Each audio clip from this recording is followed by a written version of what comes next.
बच्चों क्वेश्चन है कि 1 और 2 के बीच 5 परिमेय संख्याएं ज्ञात कीजिए। 5 परिमेय संख्याएं। बच्चों इस क्वेश्चन को सॉल्व करने के काफी सारे तरीके, बहुत आसान क्वेश्चन है, मगर हम उस तरीके से करेंगे जो अधिकतर स्कूल्स में करवाया जाता है। इसके लिए बच्चों हम क्या करें, 1 और 2 इनके बीच में 5 परिमेय संख्याएं ज्ञात करनी है। तो हम 1 और 2 ऐसे लिख लेते हैं। इसके बाद बच्चों यहाँ पर 5 परिमेय संख्याएं 1, 2, 3, 4, 5, उनके लिए हम यहाँ पर कुछ ब्लैंक स्पॉट छोड़ देते हैं। तो हमने यहाँ पर 5 ब्लैंक स्पॉट छोड़ दिए। अब बच्चों मुझे ज्ञात करनी है 5 संख्याएं, 5 करनी है। तो मुझे क्या करना पड़ेगा, यहाँ पर इस 1 को 6 से मल्टीप्लाई कर दो, 6 से डिवाइड कर दो, और ऐसे इस 2 को भी 6 से मल्टीप्लाई कर दो, 6 से डिवाइड कर दो। अब जब मैंने यहाँ पर मल्टीप्लाई और डिवाइड किया तो इससे एक संख्या और 2 संख्या पर कोई फर्क नहीं पड़ता।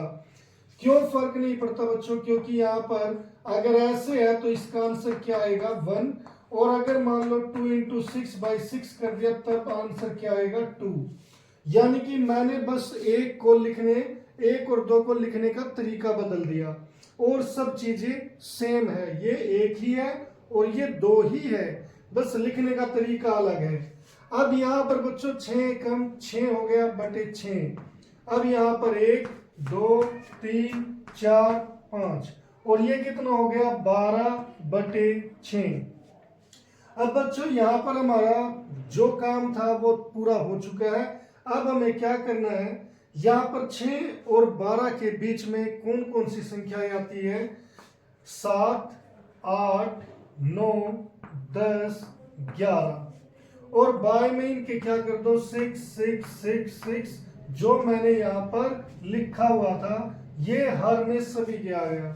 अब बच्चों ये 5 ऐसी परिमेय संख्याएं हैं जो 1 और 2 के बीच में आएगी, तो इसीलिए वो 5 परिमेय संख्याएं, 5 परिमेय संख्याएं कौन कौन सी है बच्चों, 7 बटे 6, 8 बटे 6, 9 बटे 6, 10 बटे 6, 11 बटे 6। तो इस तरीके से बच्चों आप इस क्वेश्चन को सोल्व कर सकते हो।